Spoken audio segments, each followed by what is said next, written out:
अस्सलाम वालेकुम। प्रोग्राम अपना अपना गिरबान के खसूसी एडिशन के साथ मतीउल्लाह जान। आज हम अपने बलूचिस्तान के ख़वातीन व हज़रात के साथ मौजूद हैं जो बहुत दूर का सफ़र तय करके इस्लामाबाद आए हैं, और आज के इस प्रोग्राम में हम जानेंगे पाकिस्तान के सबसे बड़े सूबे बलूचिस्तान के मसाइल और वसाइल के हालात, और बलूचिस्तान की कहानी, बलूचिस्तान के रहने वालों की ज़ुबानी।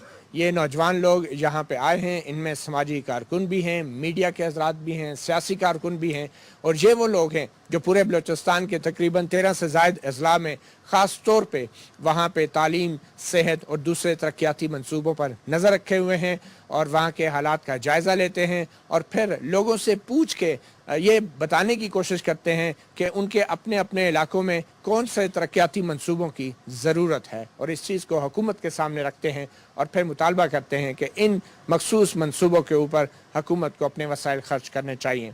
एक बहुत बड़ा और अच्छा काम है, और एक गैर सरकारी तंजीम इस काम के लिए इनको तरबियत भी दे रही है, और इस वक्त इस्लामाबाद में भी इनको बुलाया हुआ है। और आज हमने इस मौके से फ़ायदा उठाते हुए ये जानने की कोशिश की कि बलूचिस्तान के इन नौजवानों की ज़ुबानी बलूचिस्तान की कहानी सुने।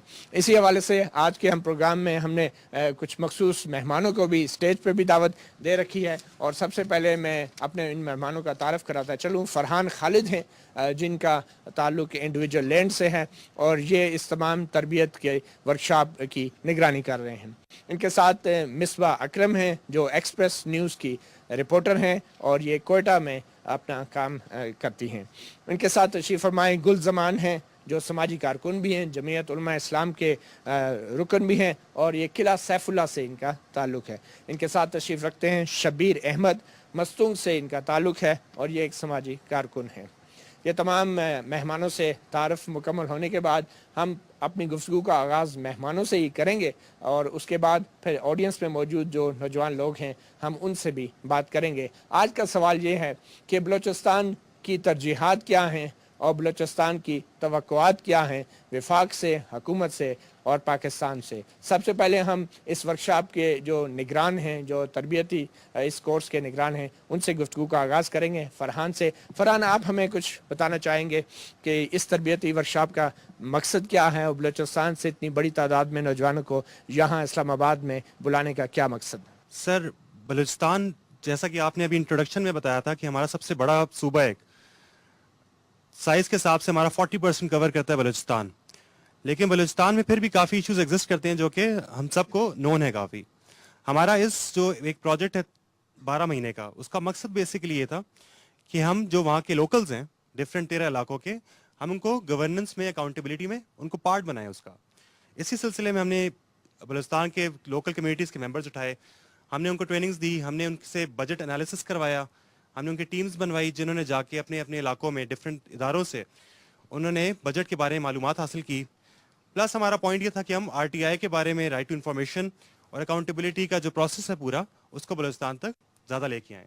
तो आज की तकरीब का मकसद भी यही है कि हमारी जो सैट टीम्स, जो सोशल ऑडिट टीम्स हैं, जो उन्होंने काम किया है और की जो फाइंडिंग्स हैं, सारी उनकी सक्सेसेस, उनको हम आज प्लेटफॉर्म पे डिस्कस करें। फ़रहान, समाजी जो तंजीमें हैं, गैर सरकारी तंजीमें जिनको NGO भी कहा जाता है, उनको काफ़ी शक की निगाह से भी देखा जा रहा है पाकिस्तान में, और उनसे मुताल्लिक़ हुकूमत नई नई कवानीन और पॉलिसीज़ भी ला रही हैं। क्या वजह है कि जो काम आप कर रहे हैं, क्या ये वहाँ के नुमाइंदा सियासी जमातों को नहीं करना चाहिए था? क्या ये वहाँ पे जो समाजी तंजीमें हैं, बलूचिस्तान की तंजीमें हैं अपनी, क्या वो ये चीज़ नहीं कर सकती थी कि आपको बलूचिस्तान में जाकर ये काम करना पड़ा? सर, काम तो वहाँ पे काफ़ी इस तरह की समाजी तंजीमें कर भी रही हैं, लेकिन पॉइंट ये होता है कि हर इदारे का अपना एक मीडिया एस्पेक्ट नहीं होता। और आई थिंक इस तरह के कामों को हम अगर मीडिया के एस्पेक्ट से देखें, अगर हम हाईलाइट करें उसको ज़्यादा, तो हमारा काम भी बेसिकली यही है कि एक तो हम इनको एंगेज कर रहे हैं, प्लस हम इस चीज़ों को हाईलाइट भी मीडिया के थ्रू करना चाह रहे हैं। प्रॉब्लम सर बेसिकली अकाउंटेबिलिटी की सबसे बड़ी प्रॉब्लम है। हम देखते हैं कि वहाँ पे आपका बजट जो बलूचिस्तान का अनाउंस होता है डिस्ट्रिक्ट का, जितना पैसा उस बजट में जाता है उस हिसाब से क्या काम होता है उस हिसाब से वहाँ पे, एक तो ये सबसे बड़ा इशू है। जिस तरह हमारी फाइंडिंग्स हमारे कलीग्स भी अभी डिस्कस भी करेंगे कि हमारी हेल्थ पे, हमारी एजुकेशन पे, इंफ्रास्ट्रक्चर पे जितना बजट वहाँ बनता है, ना ही उस हिसाब से हमारे स्कूल्स होते हैं वहाँ पे, ना ही उस हिसाब से हमारे अस्पताल वहाँ बने होते हैं। करप्शन आपको पता है फिर एक और बहुत बड़ा इशू है जो गवर्नेंस को ख़राब करता है। तो ये छोटे मोटे इनफैक्ट काफ़ी बड़े इशूज़ हैं जो हमारे सामने हमारी फाइंडिंग्स में आए हैं। आप कोयटा में बतौर सहाफ़ी काम करती हैं, आप बताना चाहेंगी कि آپ کو اس سماجی تنظیم کا رکن بننے کی ضرورت کیوں پیش آئی؟ کیونکہ بطور صحافی تو یہ آپ کی پیشہ ورانہ ذمہ داری ہے کہ ان چیزوں کی نگرانی کریں، جن چیزوں کی نگرانی کی تربیت یہ تنظیم دیتی ہیں. تو کیا کمی تھی آپ کی تربیت میں، پیشہ ورانہ تربیت میں، کہ جس کے باعث آپ کو اس سماجی تنظیم کی اس مشق کا حصہ بننا پڑا؟ ہم لوگوں کو اگر ہم اپنی ایجوکیشن کی بات کریں، ہمیں نہیں پتہ بجٹ کس طرح بنتا ہے، ہمیں نہیں پتہ کہ اگر ہمارا بجٹ بن رہا ہے وہ کس طرح بن رہا ہے، ہمیں اسے کس طرح یوز کرنا ہے، یا ہمیں اس کو کس طرح اس کی نگرانی کرنی ہے کہ وہ صحیح جگہ پر یوز ہو رہا ہے یا نہیں ہو رہا. اگر ہم اسکول، کالج، یونیورسٹیز میں بھی ہمیں یہ نہیں بتایا جاتا کہ آپ کا بجٹ جو بن رہا ہے آپ کو کتنی مطلب آپ کا کتنا حق ہے کہ آپ ایک بندے سے جا کر پوچھیں کہ یہ بجٹ ہمارے لیے بنا ہے، اپنی یہ چیز کہاں کہاں یوز کی. اس تنظیم نے مجھے یہ بتایا کہ میرے پاس یہ رائٹ ہے، مجھے یہ پتا ہے کہ یہ میرا بجٹ اتنا ہے، اور اگر یہ غلط یوز ہو رہا ہے تو میں اسے کس طرح مطلب لوگوں تک پہنچاؤں. پہلے تو مجھے یہ پتا ہو کہ یہ بجٹ میرے لیے بنا ہے. ہم لوگوں کو یہی نہیں پتا وہاں پر کہ یہ بجٹ بنتا کیسے ہے، یا ہم اس بجٹ کو اگر کچھ غلط ہو رہا ہے تو ہم اسے کس طرح ہم لوگوں تک لے کر آئیں. تو انہوں نے مجھے ہیلپ کی کہ مجھے بتایا کہ بجٹ اس طرح بنتا ہے، اور اگر اس طرح بنے تو بہتری آ سکتی ہے. تو کیا آپ کے جو ادارے ہیں جیسے ایکسپریس نیوز ہے یا جو میڈیا کے ادارے ہیں، کیا وہ آپ کو تربیت نہیں دیتے، یا آپ جو جب جرنلزم کی تعلیم یونیورسٹیوں میں حاصل کر رہی ہوتی ہیں تو وہاں پہ آپ کو یہ تربیت نہیں دی جاتی؟ یونیورسٹی میں آف کورس بالکل بھی یہ تربیت نہیں دی جاتی کہ ہم لوگ اس طرح ہم لوگوں کو کرنا ہے. ہم لوگوں کو جسٹ تھیوریز پڑھائی جاتی ہیں کہ پاکستان بننے سے پہلے کس طرح کا تھا، کس طرح جرنلزم کی جاتی تھی، پاکستان بننے کے بعد کیا کی جاتی ہے. ہمیں یہ نہیں بتاتے کہ ہم کس طرح جرنلزم کریں. میرے خیال سے کیونکہ آپ بھی صحافی، آپ کو بھی پتہ ہے ہم لوگ ڈنڈا لے کر کھڑے ہوتے ہیں اور پہنچ جاتے ہیں کہیں پر بھی، جبکہ صحافی کا کام یہ نہیں ہے. جب میں فیلڈ میں آئی تو مجھے نہیں بتایا کہ کیا ایتھکس ہیں کیا نہیں ہے. جو ہم نے ٹی وی پر دیکھا تھا وہی اسی کو ہی ہم کنٹینیو کر رہے تھے. تو کیا تبدیلی آئی آپ کی صحافت میں، اور کیا تبدیلی بطور صحافی آپ نے اپنے ارد گرد کے ان پالیسیوں میں لائی اس تربیت کے بعد؟ کیا فرق پڑا آپ کے کام میں؟ اس تربیت کے بعد مجھے یہ ہوا کہ پہلے میں انویسٹیگیشن کروں پھر میں کچھ کروں. پہلے اس طرح ہوتا تھا ون سائیڈڈ رپورٹ ہوتی تھی، ہم لوگ وہی دے دیتے تھے. لیکن انہوں نے یہ بتایا کہ اگر ہم انویسٹیگیشن کریں اور ہیلپ کریں تب ہم کافی اچھی رپورٹ دے سکتے ہیں، اور لوگوں کو یہ بھی بتا سکتے ہیں کہ کیا چیز آپ کی کرپشن میں یوز ہوئی ہے اور کیا نہیں. تو کوئی آپ مثال دینا چاہیں گی؟ سب سے بڑی اگر آپ بات کریں ہیلتھ اور ایجوکیشن، جو بلوچستان میں جس کے لیے کہتے ہیں کہ پرائرٹیز کو دی گئی ہے، آپ کے سامنے ہیلتھ بھی اور ایجوکیشن بھی. کیا ہے، کیا صورتحال ہے؟ اگر ہم جائیں، آپ سول ہاسپٹل کی بات کر لیں، کوئٹہ کا سب سے بڑا ہاسپٹل ہے، وہاں پر آپ کو فلیجل کی ٹیبلٹس خود لینی ہوتی ہیں، وہاں پر آپ کو ایک ڈرپ بھی خود لینی پڑتی ہے. پچھلے دنوں جب وزیر اعلیٰ بلوچستان ڈاکٹر عبدالمالک بلوچ نے شیخ زید ہاسپٹل کا دورہ کیا ود وزیر صحت رحمت بلوچ، تو شیخ زید ہاسپٹل ایسا ہے کہ اگر وہ ہاسپٹل فعال ہو جائے، وہ ہاسپٹل صحیح بن جائے تو ہمیں کسی کی بھی ضرورت نہیں ہے، ہمیں لاہور، کراچی، اسلام آباد جانے کی ضرورت نہیں ہے. وہاں پر اتنی ہائی مطلب مشینز رکھی ہوئی ہیں.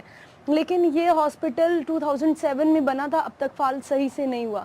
ان کی کوشش تھی کہ یہ لوگ فعال کریں، اور کافی حد تک مطلب فعال بھی ہوا ہے.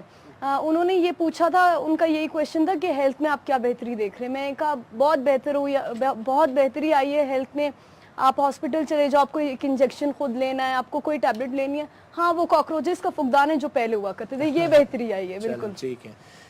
گلزمان صاحب، آپ کا تعلق قلعہ سیف اللہ سے ہے اور سماجی کارکن ہیں، جمعیت علماء اسلام فضل الرحمان گروپ سے بھی آپ کا تعلق ہے.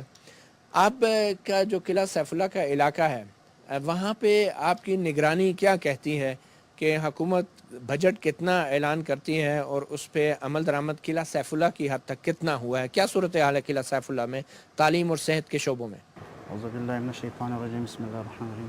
تعلیم اور یہ امن و امان کے حوالے سے یا کسی اور حوالے سے، ہیلتھ کے حوالے سے اگر میں کہوں تو تقریباً یہ آج کل جو ہیں بہت بہتری آئی ہوئی ہیں امن و امان کے حوالے سے، ہیلتھ کے حوالے سے، ایجوکیشن کے حوالے سے. جو مطلب پچھلے سال سے تھا یا اور تقریباً 5-6 سال پہلے سے تھا، ابھی بہت بہتری آئی ہوئی ہیں. ہسپتالوں میں جو ہے مشینری بھی لائی ہے، بہت جدید قسم کے ہیں، اور خاص کر ہم لوگوں کی جو ہے امن و امان کی، بلکہ پورے بلوچستان میں جو ہے امن و امان کی شدید ضرورت ہے. اور میں جو یہ کہنا چاہتا ہوں کہ امن و امان کے حوالے سے کہ ہم لوگوں کی جو اسٹرینتھ ہے، یہ نفری ہے، یہ بہت ہی کم ہے سر کی بلوچستان کے حوالے سے. جس پر خاص نفری کس چیز کی کام ہے؟ یہ فورس کی، خاص کر پولیس کی ہو گئی، لیویز کی ہو گئی، मतलब ऐसे समझो सर कि पूरे बलूचिस्तान को हर डिस्ट्रिक्ट को सर 25-25 करोड़ मिल रहे हैं, जिसमें आप एक अंदाज़ा लगाओ 200 नफरी दिए हैं सर, खासकर ये हर एक 20-20 मतलब सैलरी लगाओ। अच्छा 20-20 गुलजुमान साहब, ये अमन अमान के हवाले से तो हम यकीनी तौर पे अगले प्रोग्राम में बहस करेंगे इस पे, मगर आप ज़रा अपने हस्पतालों और स्कूलों के हवाले से कुछ बताना चाहेंगे किला सैफुल्लाह में क्या तब्दीली आई है और क्या तब्दीली नहीं आ रही? तब्दीली ये आई है सर के मतलब स्कूलों को अपग्रेड कर दिए हैं सर। बहुत से स्कूल ऐसे थे कि तकरीबन 20 साल से 25 साल से सिर्फ प्राइमरी थे, वो उसमें सब मतलब खंडरात के शक्ल में थे। अभी तकरीबन कुछ बेहतरी आई है, ऐसे समझो 65% आ गए हैं। पहले लोग जो थे सारे प्राइवेट स्कूलों में जाते थे, तकरीबन अभी ऐसे समझे कि सर 45% लोग जो हैं सरकारी स्कूलों में पढ़ रहे हैं, तो उस्ताद भी हाजिर हैं, सब कुछ है, उसके माशाल्लाह तनख्वाहें भी अच्छी कर दी। अस्पतालों की क्या सूरत है? अस्पतालों की भी ज़बरदस्त है सर, उसमें बिल्कुल एवन है सर, उसमें मशीनरी जदीद है, हर चीज़ के सिफला के हवाले से अगर मैं कहूँ बिल्कुल सर तकरीबन बहुत बेहतर है अभी सर। अच्छा, वहाँ पे अस्पतालों में सूरत हाल बहुत बेहतर हो गई और आम लोगों को इलाज की सहूलतें बिल्कुल सर, ऑपरेशन भी उधर ही हो रहे, कोयटा जाना नहीं पड़ता है। पहले तो लोग इधर मुल्तान आते थे या कोयटा जाते थे। किस चीज़ का ऑपरेशन वहाँ पे होता है? सर ऐसे समझो मतलब एक दिल का तो नहीं होता, बाकी सब कुछ का हो जाता है उधर सर। और वहाँ पे डॉक्टर भी दस्तयाब? बिल्कुल सर दस्तयाब है सर, तो डॉक्टर हैं बिल्कुल सर। जी शबीर अहमद साहब, आपका ताल्लुक मस्तूंग से है और आप एक समाजी कारकुन हैं, आप ये बताना चाहेंगे कि मस्तूंग में सेहत और तालीम के हवाले से क्या तब्दीलियाँ आई हैं और क्या हो रहा है? बिस्मिल्लाहिर्रहमानिर्रहीम। सबसे पहले I am much thankful to the हमारे कोऑर्डिनेटर है बलूचिस्तान के आशुम काकड़ साहब, हमारे सीनियर साफ़ी अताउल्लाह बलोच, जिनकी साथ मिल के मैंने इस प्लेटफॉर्म पे काम किया है। मैं थोड़ा बहुत इंडिविजुअल लैंड का मिशन विजन बताना चाहता हूँ कि इंडिविजुअल लैंड का मिशन फरहान साहब बताएंगे, आप अपने इलाके की बात करें। मैं उसी प्लेटफॉर्म पे काम किया है मैंने। ठीक है, काम किया। आप ये बताएं क्या सूरत हाल है आपके इलाके में? सूरत हाल आपने जो काम हमारे किया इलाके में एक्स सेटअप में जो पीपी का सेटअप था, उसमें 4 अरब 60 करोड़ के प्रोजेक्ट्स के काम स्पेशली मस्तूंग में हुआ है। उसमें से एक हॉस्पिटल 50 बेडेड हॉस्पिटल शहीद नवाब पहुंच हॉस्पिटल रसानी के नाम से एक हॉस्पिटल वहाँ पे बनाया गया है, जो कि अभी 3 साल से बाकायदा फंक्शनल है और काफ़ी हद तक स्ट्रीमलाइन हो चुका है, जिसमें हमारे डेली के बुनियाद पे 700 से 600 टू 700 एवरेज है हमारी ओपीडीज़ की, और ऑपरेशंस हमारे अब तक 3 साल में 250 के करीब ऑपरेशंस माइनर मेजर मुख्तलिफ ऑपरेशंस वहाँ पे हुए हैं। और सबसे बड़ी बात वहाँ ये है कि हमारे जो लोग एक्सेस नहीं कर सकते थे कोयटा तक, उनकी पेशेंट्स पहुँच नहीं पाते थे, ऑन द वे वो उनकी डेथ होती थी, अब वो इजीली अपने पेशेंट्स को लाके हॉस्पिटल में उनकी फ़र्स्ट एड दिया जाता है, दैन उनको फर्दर ट्रीटमेंट के लिए रेफ़र किया जाता है कोयटा। दूसरी एजुकेशन पे आप बात कर रहे थे, एजुकेशन की ये मिसाल है कि हमारे डिस्ट्रिक्ट में एक एजुकेशन इनक्लेव के नाम से एक इंस्टीट्यूशन बनी है, वो भी कम से कम 1050 मिलियन का बना हुआ है।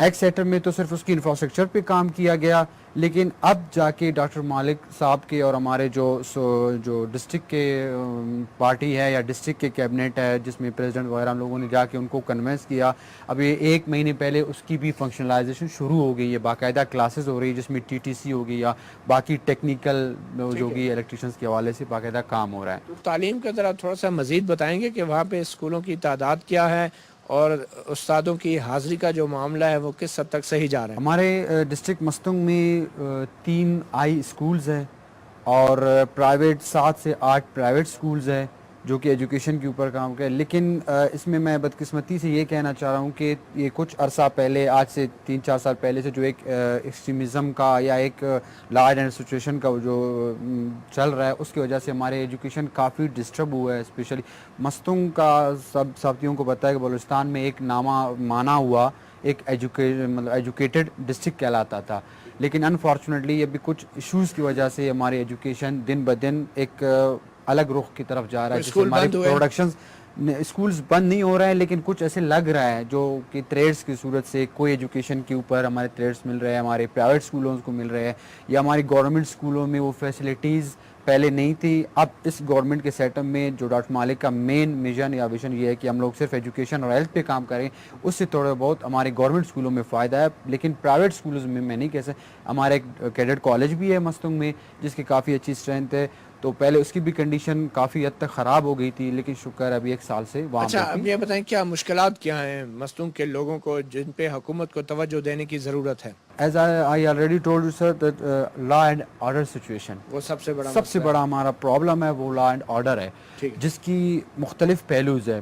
जी, लॉ एंड ऑर्डर के ऊपर हम अपनी गुफ्तगू दूसरे प्रोग्राम में भी करेंगे। इस वक्त बलूचिस्तान से आए हुए नौजवान लोग, हम उनसे ये जानने की कोशिश कर रहे हैं कि बलूचिस्तान की क्या सूरत हाल है, उनकी तवक्कुआत क्या हैं और मुश्किलात क्या हैं। एक वक्फे के बाद हम ऑडियंस से गुफ्तगू का आगाज़ करेंगे।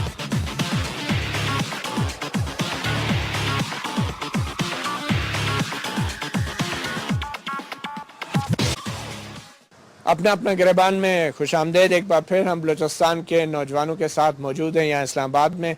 हम इनसे अब जानने की कोशिश करते हैं कि दूर दराज इलाकों से और जो बलूचिस्तान के अज़ला हैं वहाँ से आए हुए इन लोगों की क्या कहानी है और इनके इन इलाकों में क्या क्या मसाइल हैं और क्या क्या वसाइल हैं जो ये तवक्को करते हैं कि इन पे खर्च किए जाएँ सूबाई हुकूमत और वफाकी हुकूमत की तरफ से। हम आगाज़ करेंगे यहाँ पे ऑडियंस में ही जो यहाँ पे दूर दराज इलाकों से आए हैं। जी, आप कुछ कहना चाहेंगे? अपना तारुफ पहले कराएं और फिर अपना बताएं कि आप कौन से इलाके से हैं और वहाँ का सबसे बड़ा इशू क्या है। जी, मेरा नाम मीर अहमद बुगटी है, दुनिया न्यूज़ से मैं ताल्लुक़ रखता हूँ। आप सहाफ़ी हैं? जी, मैं सहाफ़ी हूँ। और डेरा बुगटी के हवाले से मैं ये कहूँगा, डेरा बुगटी में जो सेहत का हवाला है, जो डेरा बुगटी का डिस्ट्रिक्ट हेडक्वार्टर हॉस्पिटल है, एक ही हॉस्पिटल है, तो वहाँ पे बदकिस्मती ये है कि वहाँ पे ख़वातीन मरीज़ों का इलाज भी वहाँ पे मर्द डॉक्टर्स करते हैं। वजह ये है कि वहाँ लेडी डॉक्टर्स तो हैं लेकिन अरसा दराज से वो तशरीफ़ ही नहीं लाए। और दूसरी बात ये है, बदकिस्मती डेरा बुगटी की यही है कि डेरा बुगटी में वो दीगर इलाके वाले वो चले जाते हैं, वो इलाके जो अपने इलाके में ड्राइवर बनने के काबिल नहीं होते वो डेरा बुगटी में ऑफिसर बन जाते हैं।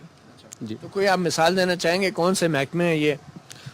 तमाम महकमे हैं सर, उसमें एजुकेशन भी ले लें आप, उसमें हेल्थ भी ले सकते हैं और दूसरे महकमे भी हैं। तो मैं कहना ये चाहूँगा कि उसमें निस्बत डेरा बुगटी में बलूचिस्तान के जो ना अलावा जो दूसरा डेरा बुगटी है उसमें कोई मुस्बत तब्दीली मुझे कम से कम नज़र नहीं आ रही। अच्छा, ये बताएंगे कि स्कूल जो हैं वहाँ पे तालीमी शोबे में कोई तब्दीली आ रही है, क्या मुश्किलात हैं? सर कह सकते हैं आप, जब से डॉक्टर मालिक बलोच साहब के जो ना हुकूमत तशरीफ लाया है उसमें ये हो सकता है, ये मैं कह सकता हूँ कि डेरा बुगटी में जो एजुकेशन है इसमें काफ़ी इम्प्रूवमेंट आई है। जी सर। कैसे कह सकते हैं, कोई मिसाल देना चाहेंगे? तो मैं ये कह सकता हूँ सर, डेरा बुगटी में इस तरह है कि डेरा बुगटी वो इलाका है जहाँ 20-25 साल पहले जो ना आप तसव्वुर भी नहीं कर सकते थे डेरा बुगटी के जवानों की जो ना पाकिस्तान आर्मी में या दूसरे जो ऑफिसर्स हैं पुलिस वगैरह में। तो इस वक्त मेरे अपने डिस्ट्रिक्ट में डेरा बुगटी में जो ना बुगटी नौजवान 28 ऐसे नौजवान हैं जो सेकंड लेफ्टिनेंट के ओहदे हैं पाकिस्तान आर्मी में। और दूसरा जो हमारे कुछ दोस्त ऐसे हैं जो ASP हैं, SP हैं पुलिस में, वो जो है ना और दूसरे अच्छे अच्छे ओहदों पर फायज हैं। जी। अच्छा, बतौर सहाफ़ी आपके लिए डेरा बुगटी में काम करना कितना आसान या मुश्किल है?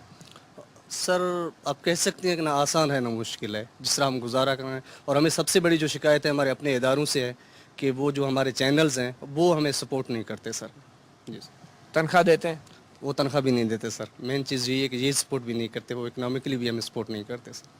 तो ये कैसे आप अपने अखराजात बतौर सहाफ़ी में पूरा करते हैं इतने मुश्किल इलाके में ये काम करके सहाफ़त? सर आप कह सकते हैं हम अपने शौक़ की वजह से कर रहे हैं। अदरवाइज़ अगर हम जो ना मईशत को ले लें, इकनॉमिकली ले लें, तनख्वाह को ले लें, तो एक दिन भी बंदे का दिल नहीं करता काम करने को। यकीनन बहुत मुश्किल काम है सहाफ़त, और वो भी बलूचिस्तान और ऐसे मुश्किल इलाकों में सच बोलना यकीनन बहुत मुश्किल है। मगर यहाँ से हमें मालूम हुआ कि डेरा बुगटी में भी कुछ तब्दीली आ रही है, वो तब्दीली जिसका कई साल पहले तसव्वुर भी नहीं किया जा सकता था, और तब्दीली यकीनी तौर पे समाजी शोबे में आई है। हम इसके अलावा अभी हम गवादर के इलाके की तरफ चलते हैं। गवादर से हमारे दोस्त यहाँ मौजूद हैं। अपना नाम, तारुफ और इलाका। नियाज़ मोहम्मद, मैं BBIC में हूँ, कोयटा ग्वादर से। वैसे जी, आप बताएंगे कि क्या गवादर के हवाले से कुछ आप शेयर करना चाहेंगे? आप वहाँ में कुछ खास तब्दीली अभी तक नहीं है, जिस तरह चैनल में दिखा रहे वो दिखा रहे, लेकिन कुछ खास तरक्याती काम अभी तक नहीं हुए। चैनल में क्या दिखाता है? कि ऐसे काम शुरू हुए ये वगैरह वगैरह, अच्छा, लेकिन अभी कुछ खास काम नहीं हुआ वहाँ पे। वहाँ पे एम्बुलेंस की शदीद कमी है और फीमेल के लिए अलग जेल वगैरह नहीं है, एक साथ वो कराते हैं। तो वहाँ पे अस्पतालों और स्कूलों की क्या सूरत हाल? वहाँ के रिहायशियों के लिए, गवादर के आबादी के लिए, लोगों के लिए क्या सहूलियात हैं? कुछ खास नहीं है सर। तो आप अपने बारे में कुछ बताएंगे, आप क्या काम करते हैं और आपने तालीम कहाँ तक हासिल की? और मैंने बैचलर किया हुआ है और मैं बोर्ड ऑफिस में हूँ। जी जी बलूचिस्तान बोर्ड में? जी, बलूचिस्तान बोर्ड में हूँ। किला अब्दुल्ला से हमारे साथ जी मैं रहमतुल्लाह शेखज़ई और मैं समाजी कारकुन हूँ। जी सर मुश्किलात के हवाले से बलूचिस्तान को हम दो हिस्सों में तकसीम कर सकते हैं, बलोच बेल्ट और पश्तून बेल्ट। बलोच बेल्ट के मुश्किलात अलग है और हमारे पश्तून बेल्ट के मुश्किलात अलग है। हमारे किला अब्दुल्ला में सबसे बड़ा मसला, मगर ये जहन में रखें दोनों तरफ इंसान बसते हैं और इंसानों के मसाइल एक ही होते हैं। वहीं पे फ्रीडम, वहीं पे कुछ लोग स्टेट के खिलाफ लड़ाई भी लड़ रहे हैं, इसीलिए उनकी मुश्किलात अलग हैं और हमारी मुश्किलात अलग हैं। क्या है बताएं। मतलब वहीं पे कुछ ऐसे कि हमारे साथ ज़्यादतियाँ हो रही है, बलूचिस्तान के साथ ज़ाहिर बात है हमारे पूरे बलूचिस्तान के साथ ज़्यादतियाँ हो रही है। उसी हवाले से मैंने बात की कि बलोच बेल्ट के मुश्किलात अलग हैं, हमारे अलग हैं। तो वजाहत कर दें, तो ये क्या मुश्किलात क्या हैं बताएं। वहीं पे पूरे यानी कि बलोच बेल्ट में अक्सर जगहों पे एफसी को तैनात किया गया है। वहीं पे अक्सर इस तरह के वो बेकसूर लोग होते हैं, लेकिन उनको तकलीफ़ होती है कारोबार करने में या खुली आज़ादी से वो नहीं, इसीलिए उनकी मुश्किलात अलग हैं और हमारे मुश्किल। नहीं तो अगर एफसी के आने से कुछ हालात या सिक्योरिटी या तहफ़्फ़ुज़ में एहसास तहफ़्फ़ुज़ में इजाफा नहीं हुआ, लोग अपने आप को महफूज तसव्वुर नहीं करते। बेहतर ये है कि मैं अपने किला अब्दुल्ला को फोकस करूं कि जो हमारा मसला है। जी चलें आप वो बता दो। सर हमारे सबसे बड़ा मसला हमारा किला अब्दुल्ला का पानी का है कि हमारे किला अब्दुल्ला में पीने का पानी भी लोगों को मैसर नहीं है और वहीं पे डेमों की ज़रूरत है। और हमारे जो मुंतखब नुमाइंदे हैं कुछ कौन है? महमूद अचकज़ई, चूँकि मैं ख़ुद भी अचकज़ई हूँ, लेकिन उनके काम से हम मुतमईन नहीं हैं, उनके काम से हम मुतमईन नहीं हैं। वही ये कितने अरसे से है ये प्रॉब्लम और कितनी आबादी को ये मुश्किल है? ये तकरीबन हमारे किला अब्दुल्ला की 10 लाख से भी ज़्यादा आबादी है और वहीं पे हमारे यहाँ अफ़गान माजरीन भी आबाद है। तो उसमें ये है कि सबको पानी का मसला है। तो फिर क्या करते हैं इस मसले के लिए? जो बड़े बड़े लोग, जो बड़े यानी कि जो मुंतखब नुमाइंदे हैं, उन्होंने तो अपने यहाँ वाटर सप्लाई या उनके वो तो अपने गाँव के लिए, अपने घर के लिए उन्होंने खोदे हुए, लेकिन जो आम आबादी है उनके लिए ये तकलीफ़ है। तो पानी कहाँ से लाती है आम आबादी? मतलब जिसकी पहले तो कारेज़ें होती थी, लेकिन कारेज़ें खुश्क हो गई है, लेकिन अभी ट्यूबवेल 800-1000 फुट पे पानी अभी मिलते हैं। जिसकी बस में वो ट्यूबवेल कोते हैं, लेकिन बाकी लोग जो है वहीं से पानी लाते तो महमूद अचकज़ई साहब से आप लोगों ने कभी मुलाकात नहीं की? क्या कहते हैं कि इसका क्या हल है? वो तो हमारी मुलाकात तो नहीं हुई, वैसे हमारे मुंतखब नुमाइंदों से हमारी मुलाकातें होती रहती है। वो कहते हैं भाई हमारी वो कमेटी बनी हुई है, कमेटी के ज़रिए हमारी तंजीम की अपनी कमेटी है, वो जहाँ पे बेहतर समझे वहीं पे ट्यूबवेल पानी का ये मसला हल कर देते हैं। इसके अलावा क्या मसले हैं आपके इलाके में? इसके अलावा हमारे एजुकेशन का भी बड़ा मसला है। हमारे जो जिनकी वो सिफारिश हो या जिनके बड़े जो है या वो किसी तंजीम से ताल्लुक़ रखते हैं, वो मेट्रिक पास करके फिर भी वो टीचर वो जाकर एजुकेशन में आ जाते हैं, लेकिन एक बंद उसको ठीक तरह से किताब पढ़ना, उर्दू लिखना पढ़ना भी नहीं आता, लेकिन फिर भी वो बच्चों को पढ़ाता है। इसीलिए ये भी मसला है हमारे किला अब्दुल्ला में। तालीम के मयार के हवाले से स्कूलों में क्या असातिज़ा आते हैं, क्या है? अक्सर स्कूलों में नहीं आते हैं। कितने स्कूल हैं और क्या ये तो मैं एग्जैक्ट नहीं बता सकता कि हमारे किला अब्दुल्ला में कुल कितने स्कूल हैं, लेकिन ये हैं कि अक्सर ये हमारे स्कूलों में तालीम का मसला ये है कि वही जो टीचर है वो अपना अलग कारोबार कर रहा है, लेकिन मेहनत पूरा होने के बाद वो अपने तनख्वाह के लिए आ जाता है। ठीक है। किला अब्दुल्ला के मसाइल आपने सुने। अभी हम कुछ ख़वातीन जो बलूचिस्तान से यहाँ आई हैं उनसे भी बात करते हैं। जी आप अपना तारफ़ कराना चाहेंगी, वो बताएंगी कि कितनी आसानी या मुश्किल पेश आती है बलूचिस्तान के अंदर काम करने के लिए? मेरा नाम हिना नसीम है और मैं कैपिटल टीवी में एज अ रिपोर्टर काम कर रही हूँ। अगर आप बात करें मसाइल की तो बलूचिस्तान सूबे जो सबसे बड़ा है और एरिया के लिहाज से वहाँ पे प्रॉब्लम्स उतनी ज़्यादा है। एजुकेशन को ले लें, हमारी अब जो सूबाई जो हमारी हुकूमत आई है उन्होंने एजुकेशन के लिए बजट तो काफ़ी ज़्यादा कर दिया है। पहले 4% था, अब 23 हो गया है, लेकिन अभी भी हमारे 13 लाख बच्चे जो हैं वो स्कूल नहीं जा रहे हैं। अभी भी 3500 मिडिल स्कूल बनाने की हमें ज़रूरत है कि हमारे बच्चे जाएं। और जो स्कूल बने हुए हमारे पास वहाँ बेसिक फैसिलिटीज़ ही नहीं है, ना उनके पास पीने के लिए पानी है, ना वहाँ पे वॉशरूम की सहूलत है उनके लिए। फिर अगर आप हेल्थ की बात करें, अब जो हमारी हुकूमत उन्होंने हेल्थ को, लाइन ऑर्डर सिचुएशन को और एजुकेशन को जो प्रायोरिटी दी हुई है, तो अगर आप हेल्थ की बात करें तो कोई इंसिडेंट होता है, जो कैजुअलिटीज़ होती हैं जो उनको कोयटा शिफ्ट कर देते हैं। मतलब हमारे सूबों में हस्पतालों की सहूलियात ही नहीं है, कोई मेजर इंसिडेंट हो जाए।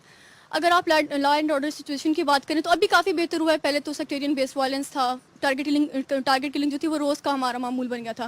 اب کافی بہتر ہوئی ہے. لیکن اگر آپ ایز اے فیمیل بولیں کہ میں کام کر رہی ہوں, مجھے کیا مشکلات پیش آ رہی ہیں, ابھی بھی ہمارے صوبے کے لوگ ہمیں ایکسیپٹ نہیں کرتے ہیں کہ میں میڈیا میں ہوں. میں باہر نکلتی ہوں, میں کسی کوریج کے لیے جاتی ہوں تو لوگ ایسے جمع ہو جاتے ہیں جیسے آئی ڈونٹ نو میں کیا کر رہی ہوں. تو ابھی تک بھی ہمارے وہاں پہ فیمیلز کو ایکسیپٹ نہیں کیا جاتا کہ وہ باہر نکل کے کام کریں. دوسری بات یہ کہ ہمارے فیمیلز کے لیے کوئی ایسے ٹیکنیکل انسٹیٹیوٹس نہیں ہیں. ہمارے ابھی بھی لوگ جو ہیں, قبائلی علاقہ ہے ہمارا, معاشرہ ہے, تو ہمیں کوئی ایجوکیشن میں پڑھنے کی اجازت نہیں ہے. کوئی کمپیوٹر انسٹیٹیوٹ ہے, کچھ بھی ہے, تو وہاں پہ ہماری جو فیمیلز ہیں ان کو لڑکوں کے ساتھ ہی بیٹھ کے پڑھنا پڑتا ہے. کوئی الگ ہمارے لیے انسٹیٹیوٹ نہیں ہے. تو کافی پرابلمز ہیں. جتنا ہمارا بڑا صوبہ ہے اتنی ہمیں مسائل ہیں. ہم دوسرے کچھ خواتین جو بلوچستان سے آئی ہیں ان سے بات کرتے ہیں. آپ کا تعلق خاران سے ہے غالباً, اور آپ کچھ بتانا چاہیں گی آپ کا جو علاقہ ہے خاران, وہاں پہ خواتین کی تعلیم اور خواتین کی ملازمت کے حوالے سے آپ کا کیا تجربہ ہے؟ بسم اللہ الرحمن الرحیم. میرا نام مانور ہے, میں بلوچستان کے شہر خاران سے ہوں. اور ہمارے یہاں زیادہ تر فیمیل کو باہر نکلنے سے ایک عیب مانا جاتا ہے. نہیں, آپ یہ بتائیں کہ آپ کو وہاں پہ تعلیم حاصل کرنے میں کوئی مشکلات تھیں, اور کیا ابھی کوئی صورتحال بہتر ہو رہی ہے بچیوں کی تعلیم کے حوالے سے آپ کے خاران کے علاقے میں؟ سر خاران میں سر بہت مسائل ہیں سر. زیادہ تر ہمیں ایجوکیشن پہ زیادہ پرابلم ہوتی ہے سر. سر ابھی میں فرسٹ ایئر میں پڑھ رہی ہوں خاران ڈگری کالج میں. وہاں سے سر ہمارے یہاں بالکل اسکول میں ٹیچرز نہیں ہے, اور وہاں کالج میں سر پروفیسر نہیں ہے سر. اس طرح سر ہمیں زیادہ پرابلم ہوتی ہے سر. تو اس کالج میں آپ کے ساتھ, کالج میں گرلز کالج ہے, کتنی تعداد ہے بچیوں کی؟ سر دن میں 10-12 آتے ہیں بس پورے کالج میں؟ پورے کالج میں سر. اور اساتذہ آتے ہیں؟ سر نہیں آتے سر. تو پھر آپ لوگ پڑھائی کیسے کرتے ہیں؟ سر بس نہیں پڑھتے سر, آتے ہیں بس 2 بجے چلے جاتے ہیں. جی اور یہ خاران کی اندازاً آبادی کتنی ہوگی؟ اور سر ہوگی 2 لاکھ. جی سر. تو جو خواتین کے ملازمت کا جو فیلڈ ہے اس میں کتنا مشکلات ہیں؟ سر مشکلات سر بہت ہے سر. جی سر. کیا مشکلات ہیں؟ مطلب جاب کے لیے وہاں پہ ممکن نہیں ہے آپ باہر کام کر سکیں؟ نہیں سر, جاب بالکل لڑکی نہیں کر سکتی سر. میں سر اگر کر بھی لیں تو سر زیادہ عیب مانا جاتا ہے سر. تو پھر آپ کیسے ٹیوشن پڑھتے ہیں, تعلیم کیسے حاصل ہوتی ہے جب استاد نہیں آتے؟ کالج میں 10-12 لڑکیاں ہیں, پورا کالج 10-12 لڑکیوں کے لیے کھلتا ہے. جی سر. سر بس سر گزارا کر لیتے ہیں سر. ایک آتے ہیں لیکچر دے کر چلے جاتے ہیں سر. تو جو آپ کے ڈسٹرکٹ ایجوکیشن افسر ہیں, کبھی ان کے پاس کوئی شکایت لے کر گیا, ان کا کیا رویہ ہوتا ہے؟ سر جب سے IL سر آیا سر, انہوں نے سر جو ایجوکیشن کے بارے میں ہم نے سر ٹیم بنایا, طارق سر اور سر ہاشم نے سر ایک سے مل کر سر بنائے. مطلب یہ ڈسٹرکٹ ایجوکیشن افسر جو ہوتے ہیں وہ بھی کوئی مدد نہیں کرتے آپ لوگوں کی؟ سر ابھی تو حالات صحیح ہو رہے ہیں سر, جب سے IL بنائے سر. کیا بنے سر جب سے IL خاران میں ہے سر تھوڑا ٹھیک ہو رہا ہے سر حالات. جی سر. تو دوسرا یہ بتائیں کہ جو چھوٹے اسکول ہیں, بچیوں کے اسکول ہیں, وہاں پہ بچیوں جاتی ہیں تعلیم حاصل کرنے؟ کتنے اسکول ہیں, کیا صورتحال؟ سر جب چھوٹے بچے جاتے ہیں سر وہاں پہ ڈیسک نہیں ہے سر, پانی کا مسئلہ ہے سر, ٹوائلٹ کا مسئلہ ہے سر, اسی لیے بچے بھی سر نہیں آتے. آپ نے کون سے اسکول سے پڑھا ہے Kharan? Sir Kharan government girls high school Kharan. تو وہاں پہ کتنی تعداد تھی بچیوں کی؟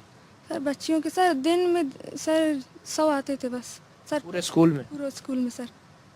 اور 1 سے لے کے 10 تک کی کلاسیں؟ سر وہ 1 سے لے کر 10 تک سے 100 ہوتے تھے. 100 بچے تھے پورے؟ سر بالکل سر بیٹھنے کے لیے بھی جگہ نہیں تھا سر.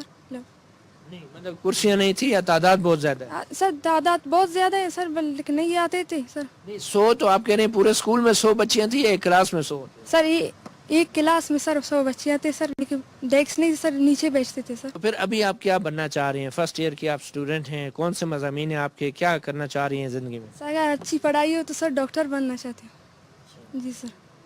تو کیا حکومت کی طرف سے کوئی کوشش کی گئی ہے اسکول اور تعلیمی اداروں کی حالت بہتر بنانے کی؟ سر ابھی تک ہو رہا ہے سر, بہتر یار ہے سر.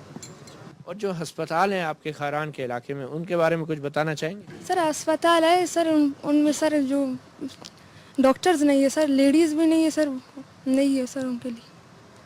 تو ایمرجنسی میں بھی کوئی نہیں؟ ایمرجنسی میں سر کوئٹہ آتے ہیں. جی سر. تو وہاں پہ لیڈی ڈاکٹر کوئی نہیں ہے خاران؟ سر نہیں, لیڈی ڈاکٹر بالکل ہے ہی نہیں. तो कितना सफ़र करते हैं ये कोयटा आने के लिए, कितने घंटे का? सर हो गए 4-5 घंटे सर, तब तक सर मरीज मर जाएगा सर। एक बहुत ही डिफ़िकल्ट सिचुएशन है। हम जानते हैं कुछ दूसरे दोस्तों से भी। जी, आप अपना तारफ़ बताएं, इलाका और मसाइल क्या हैं? अली अहमद नाम है सर, डिस्ट्रिक्ट नसीराबाद से ताल्लुक़ है, बलूचिस्तान का एक दूर अफ्तदा इलाका है और समाजी वर्कर हूँ मैं। मसाइल तो हम इतने हमारे पास ज़्यादा हैं कि हम कोई स्पेसिफिक नहीं बता सकते कौन से मसले को हम। नसीराबाद का सबसे बड़ा मसला क्या है आपके? जो मेरे ख्याल में ये है कि वहाँ पे एजुकेशन जो ना एक मस्ट होना चाहिए। एजुकेशन हमारे पास ये सिलसिला है कि एजुकेशन मतलब जो शहर से जो बाहर के इलाके हैं अक्सर जो ना 95% जो हमारी आबादी है वो रूरल एरिया में रहती है, तो वहाँ पर स्कूल जो ना एक दूर दराज है, ना होने के बराबर है, कम तादाद में। तादाद जो है ना बिल्कुल इतना कम है कि वहाँ पर जो है ना वो मतलब एक दूर दराज का सफ़र तय करना। कितनी तादाद है, कितनी आबादी है? इसमें नियर अबाउट हमारे पास जो नसीराबाद की आबादी 4 लाख तकरीबन है और इसमें कोई 22 हाई स्कूल्स हैं। इसमें 2 यानी बदकिस्मती है ख़वातीन के लिए सिर्फ 2 हाई स्कूल्स हैं, वो भी सिर्फ शहर के अंदर डेरा मुराद जमाली शहर है। लेकिन जो ना जो बाहर के इसमें वहाँ पे बच्चियों की जो है ना वो एक या तो कुछ बेसिकली प्राइमरी सतह पर जो है ना मिक्स पढ़ सकती हैं, लेकिन उसके बाद आपको पता है कि जी कबायली सिस्टम और इस तरह का सिलसिला है को तालीम जो है खैरबाद कह देते। और अस्पताल की क्या सूरत है? अस्पताल ये है कि जी अब चूँकि इस डॉक्टर मालिक साहब की जो विज़न है उसको अगर हम थोड़ा सा जहन में रखें, कुछ बेहतरी आई है, लेकिन हमारा जो डिविजनल हेड क्वार्टर है उसका सिचुएशन ये है कि हम लोग अगर कोई किसी को कुत्ता भी काट रहे हैं उसको वैक्सीन दस्तियाब नहीं होते हैं, या होते हैं तो कम तादाद में होते हैं, कोटा यानी कम होता है। और मामूली हादसा भी होता है, कोई अगर मोटरसाइकिल से गिर जाए तो वो 300 किलोमीटर या तो कोयटा रेफ़र करते हैं उसको, या कोई 200 किलोमीटर करीब लाड़काना रेफ़र करते हैं, सिंध का एरिया है। वहाँ डिवीजनल हेड क्वार्टर में ना कोई सर्जन है ना कोई बाकी सिस्टम है। सर्जन तो अपॉइंटमेंट है, लेकिन वो कहता है कि जी हमारे पास कोई सिस्टम नहीं है, यानी वो कोई बाकायदा ऑपरेशन थिएटर नहीं है कि मैं क्या काम करूँ। यानी वो बज़ात खुद नज़दीक जैकाबाद डिस्ट्रिक्ट है सिंध का, वहाँ जाकर वो प्राइवेट अस्पताल में काम करता है, लेकिन यहाँ पर उसको जो फैसिलिटी नहीं दिया जाता। ठीक है, बहुत शुक्रिया। आपने सुना एक और डिस्ट्रिक्ट नसीराबाद के इलाके के मसाइल बलोच नौजवानों की ज़ुबानी। आप इनके सूबे की कहानी सुन रहे हैं। एक ब्रेक लेते हैं और ब्रेक के बाद दोबारा हम स्टेज पे बैठे मेहमानों की तरफ जाएंगे इससे, और उसके बाद फिर एक बार फिर ऑडियंस के पास वक्फे के बाद।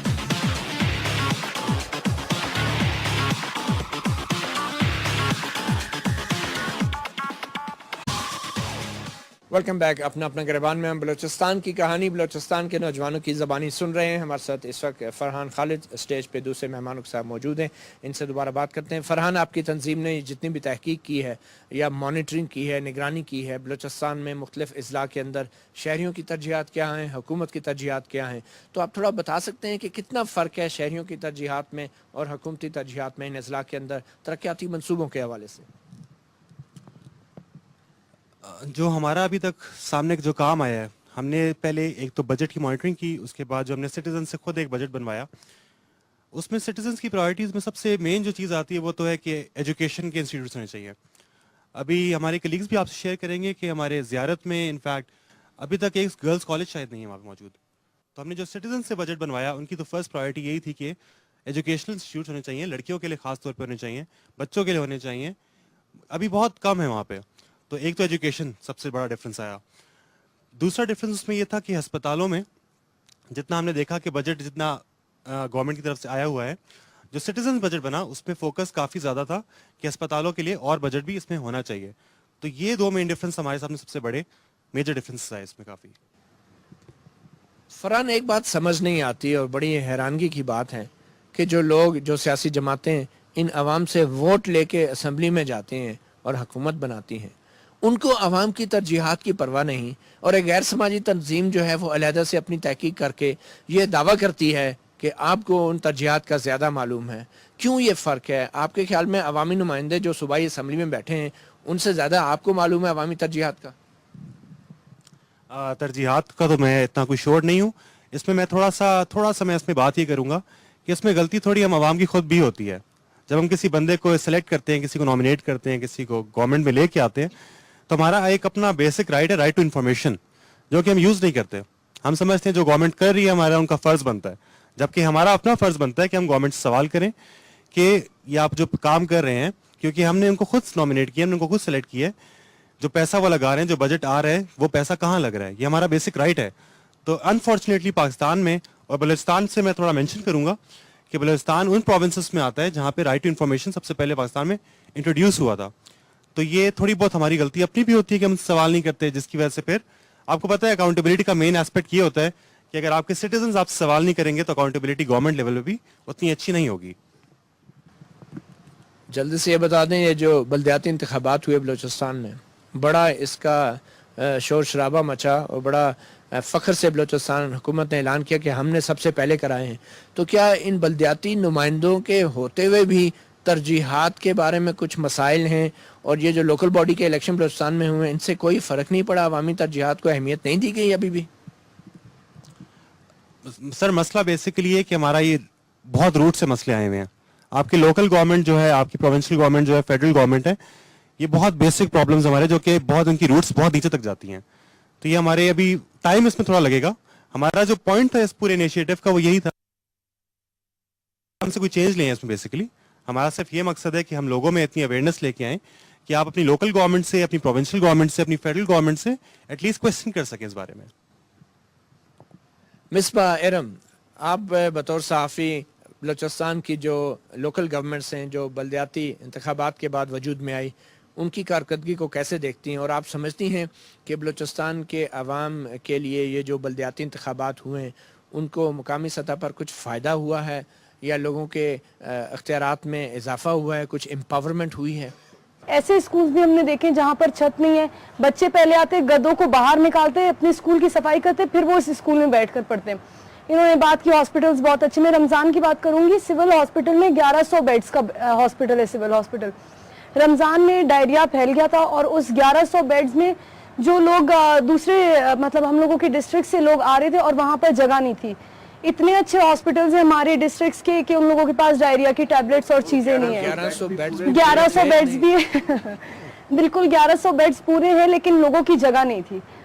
اس طرح کے حالات ہیں. بہت اچھے, بالکل میں مانتی ہوں کہ ان کے بہت اچھے حالات ہیں, ہاسپٹلز بہت اچھے, اسکولز بہت اچھے, لیکن وہ ان کی نظر میں, ہماری نظر میں ایسا کچھ نہیں ہے. اگر ہم بات کریں کہ انڈیویجول لینڈ نے ہمیں ایک کویشچن دیا تھا, ہم جا رہے تھے لوگوں سے کویشچنز پوچھنے کے لیے, اس کویشچنز کو فل کرنے کے لیے ہمارے پاس کوئی بندہ نہیں تھا جو ہمیں جواب دے. ہاں اگر ہم اپنی سورسز یوز کریں ایز اے جرنلسٹ یا پولیٹیکل پارٹیز کی, تو وہ بندہ آ کر ہمارے سامنے کچھ کویشچنز کے ہمیں جواب دینے کا مطلب دے رہا تھا. اسی پر ہی ہم لوگوں نے ڈفرینٹ مطلب انڈیویجول لینڈ. آپ بہرحال یہ کہہ رہے ہیں کہ جو لوکل باڈی کے الیکشن ہوئے بلوچستان میں اس سے عوام کی زندگی پہ کوئی اثر نہیں پڑا. گلزمان صاحب, آپ لوکل باڈی کے جو بلوچستان میں الیکشنز ہوئے اس کا عوام کو کوئی فائدہ ہوا ہے؟ سر اس سے تو فائدہ مطلب بالکل ہوا ہے. پہلے ایسا تھا کہ لوگوں نے مطلب اپنے اپنے علاقے سے ایم پی اے مطلب سلیکٹ کیا, اس سے تو کوئی فرق نہیں پڑا. بعد میں مطلب ہم لوگوں نے لوکل گورنمنٹ الیکشن مطلب گورنمنٹ نے کیے کہ ہر یونین کونسل پہ ایک چیئرمین, ایک یونین چیئرمین. فرق کیا پڑا ہے؟ فرق یہ پڑا ہے, پہلے یہ وضاحت کر دیں, آپ خود الیکشن میں لڑے لوکل باڈی کے؟ نہیں میں نہیں, آپ کوئی نمائندہ تو نہیں ہے یا مطلب ہم لوگوں کے نمائندے تھے, میں خود نہیں تھا اس میں. اچھا, آپ کی پارٹی کے نمائندے تھے. تو آپ کی پارٹی کے ان نمائندوں نے عام لوگوں کی زندگی میں کیا تبدیلی لائی ہے لوکل باڈی میں؟ تبدیلی یہ لائی ہے کہ یہ مطلب ہر چیز کا جو ہے یہی لوگ پوچھتے ہیں. ڈسٹرکٹ یہ انتظامیہ جو ہے یہ تو پہلے بھی سے تھا, آدھی سے بھی ہیں, یہ مطلب کچھ نہیں کرتے. یہ ہم لوگوں کا جو ڈسٹرکٹ ممبر ہے یہی تو کچھ کریں گے, یہی بجٹ کے حوالے سے کریں.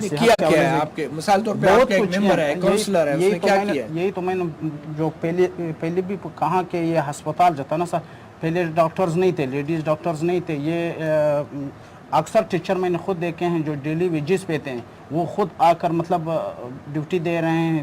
تقریباً یہ اسی گورنمنٹ نے یہ اپگریڈیشن کے اسکولوں کے ابھی تقریباً 7 ہائی اسکول ہیں ہم لوگوں کی ڈسٹرکٹ آصف اللہ میں.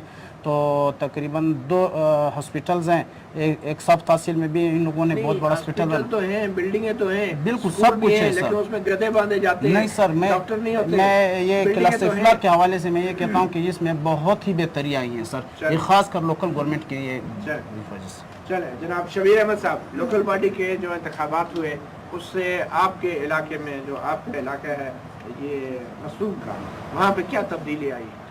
سب سے پہلے تو میں اپنی کلی کو کلیئرفائی کرنا چاہتا ہوں کہ جو بات میں نے کی اس کا کریڈٹ میں اپنی گورنمنٹ کو نہیں دے رہا ہوں. شاید ہمارے نئے ہاسپٹل کے بارے میں میرے کلی کو انفارمیشن نہیں ہے, جو کہ ایک 50 بیڈڈ ہاسپٹل تھا, اور ابھی ہمارے جو وہاں کا چیف ایگزیکٹو صاحب ہے اس نے اس کو 50 سے 70 تک لایا ہے. اور وہاں کے لوگوں کو میں کریڈٹ دیتا ہوں کہ وہاں کے جو سوشل ورکرز ہیں, وہاں کا جو لوکل پارٹی ہے, اس نے اس کو اتنا پش کیا کہ وہ مجبور ہو کہ وہ فیسلٹیز ہمیں دے رہے ہیں. اب آ جائیں آپ کے لوکل باڈی کے نمائندے جو ہیں, مستونگ میں آپ کا اپنا جو وارڈ ہے یا حلقہ ہے, اس کے چیئرمین کون ہے اور اس نے کیا کیا؟ وہاں کا ڈسٹرکٹ جو چیئرمین ہے میر بلال کرد ہے, اور وہاں کا جو ٹاؤن کا یا میونسپلٹی چیئرمین ہے آغا طارق شاہ صاحب ہے. کیا کیا انہوں نے آپ کے لیے؟ ابھی جو میونسپل کمیٹی کی آواز یہ ہے کہ ان کی سیٹ اپ تو ابھی 2 مہینے ہوئے ہیں, ان کی جو پہلے ایڈجسٹمنٹ نہیں ہو پا رہی تھی ابھی ہو گئی, لیکن جو ڈسٹرکٹ کا ہے ان کی پہلی بجٹ اپروو ہو گئی ہے 300 ملین کا. اس میں ان لوگوں نے مختلف ایلوکیشنز دیے. اب ایلوکیشنز ان لوگوں نے کچھ عوام سے جو پبلک سے رائے لی ہے کہ ہمیں کیا کیا ایلوکیشنز دینی چاہیے, انفراسٹرکچر میں کتنی چاہیے, ایجوکیشن میں کتنی دینی چاہیے, اور کچھ ان لوگوں نے اپنے سے ایلوکیٹ کیے. لیکن ہمارے مستونگ کے عوام اب اتنے باشعور ہے کہ وہ اکاؤنٹیبلٹی کا جو کرائٹیریا ہے وہ کر سکتے ہیں, اپنے لوگوں کو, اپنے ڈسٹرکٹس کے چیئرمینس کو وہ پکڑ سکتے ہیں کہ آپ اس میں نہیں, یہاں پہ ہمیں بجٹ ایلوکیٹ کرے, we need this allocation not this. چلو ٹھیک ہے, آپ نے کہا کہ لوکل باڈی کے الیکشن سے تبدیلی آئی ہے, اب اکاؤنٹیبلٹی بڑی ہے. اب جلدی سے ہم آڈینس سے بھی بات کر لیتے ہیں مختصر وقت میں, اور ایک ہی سوال ہے میرا آڈینس سے بھی کہ لوکل باڈی کے جو بلوچستان میں الیکشنز ہوئے ہیں اس سے عام لوگوں کو کیا فائدہ ہوا ہے. میں جاننا چاہوں گا, پہلے ہم زیارت کے جو یہاں پہ ہمارے ساتھی آئے ہوئے ان سے بات. جی اپنا نام بتائیں, جگہ, اور بتائیں کیا مشکلات ہیں زیارت میں, لوکل باڈی کتنی مؤثر؟ میرا نام نجیب اللہ ہے اور میں ڈسٹرکٹ زیارت سے بلانگ کرتا ہوں. اور جہاں تک گورنمنٹ کا سوال ہے, لوکل باڈی کے, جی, اور میں یوتھ سے ہوں, اور جہاں تک گورنمنٹ کا سوال ہے, گورنمنٹ نے بہتری زیادہ ترائی ہے, پر جو ہمارے انڈیویجول لینڈ نے جو کام کیا ہے. آپ مجھے یہ بتائیں کہ وہاں پہ جو لوکل باڈی کے نمائندے آپ کے بلدیاتی انتخابات ہوئے ہیں, اس سے کیا فرق پڑا آپ کے علاقے میں؟ سر کچھ خاص فرق ویسے پڑا نہیں ہے ابھی تک, تو وہاں کوئی گرلز کالج نہیں تھا, اور پھر ہمارے لوگوں انڈیویجول لینڈ نے جو کام کیا, ہمارے ایم پی اے گل محمد دمر صاحب سے ہم ملے, انہوں نے اسمبلی میں بات کی اور ایک کالج منظور کیا, گرلز کالج. آپ کا لوکل باڈی کا نمائندہ کون ہے وہاں پہ, کونسلر کا نام کیا, آپ جس علاقے میں رہتے ہیں؟ جی, وہاں کا کونسلر ملک عمر ہے, اور اس نے کوئی خاص کام اب تک کیا نہیں ہے. ویسے ٹھیک ہے, ہم بات کرتے ہیں دوسرے. جی, حیات اللہ شاہین, قلعہ عبداللہ سے تعلق ہے, جرنلسٹ ہوں سر. لوکل گورنمنٹ کے حوالے سے سر اگر بتا دے, ویسے ابھی تو الیکشن سیٹ اپ ابھی وہاں پر چیئرمین اور وائس چیئرمین کا سیٹ اپ ابھی بنا ہے. کافی عرصہ پہلے, تقریباً 1.5 سال پہلے انتخابات ہوئے تھے, ابھی سے جا کر چیئرمین اور ڈپٹی چیئرمین. تاخیر کیوں سر؟ یہ کچھ سیاسی بنیاد پہ کہہ سکتے ہیں کہ وہاں پر یہ تاخیر ہوا ہے. تو ہمیں ان کی کارکردگی پہ اتنی بات بھی نہیں کر سکتے, لیکن وہاں پر سر کچھ مشکلات ان کی بھی ہیں. وہ جو جہاں پر فرض کیجئے جو حکمران جماعت ہے, مثلا نیشنل پارٹی آف پشتونخوا میں ان کی حکومت مسلم لیگ نواز کی, ان کے جو جہاں جس ڈسٹرکٹ میں چیئرمین آئے ہیں یا وائس چیئرمین آئے ہیں, ان کو فنڈز ریلیز ہیں, لیکن یہاں پر ان کے جو مخالف پارٹی ہیں, جس طرح جمعیت ہے, ANP ہے یا دوسری پارٹیاں ہیں, ان کے جو چیئرمین وغیرہ آئے ہیں وہ ابھی فنڈ نہ ملنے کے کارنامے رو رہے ہیں. تو ان کی یہ مشکلات ہیں ابھی. چاغی سے جو ہیں ہمارے ساتھ موجود ہیں, زاہد شہزاد نوتیزی, ڈسٹرکٹ چاغی, بلوچستان سے. کیا آپ کے لوکل باڈی کے انتخابات سے تبدیلی آئی آپ کی زندگی میں بلوچستان میں؟ میں کہتا ہوں جو سابقہ نظام تھا, جو بلدیات کا, جو ترکیہ کا نظام تھا, جو متعارف کرایا تھا, ان سے کافی بہتری ہوا تھا. ابھی یہ جو ڈسٹرکٹ چیئرمین ہے, ان سے کوئی توقعات نہیں ہے, نہ ان کو فنڈنگ ہے اور نہ ان کو مل رہا ہے.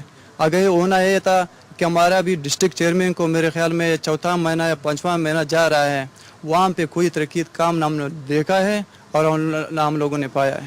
ٹھیک ہے, آپ نے سنا بلوچستان کے سماجی شعبے میں کیا کیا حالات ہیں, بلوچستان کے نوجوانوں کی زبانی آپ نے ان کے علاقوں کی کہانی سنی. یہ ہمارے لیے بڑے اعزاز کی بات تھی کہ اتنے دور سے یہاں اسلام آباد میں جو تشریف لائے نوجوان, ہم نے انہی کی زبانی اپنا گریبان میں بلوچستان کے حالات آپ کو سنائے. ہمارا آئندہ پروگرام بھی انہی نوجوانوں کے ساتھ جاری رہے گا, مگر اس کا موضوع بحث جو ہوگا بلوچستان میں امن و امان کی صورتحال ہوگا. اگلے پروگرام تک مطیع اللہ جان کو اجازت دیجیے. اللہ حافظ.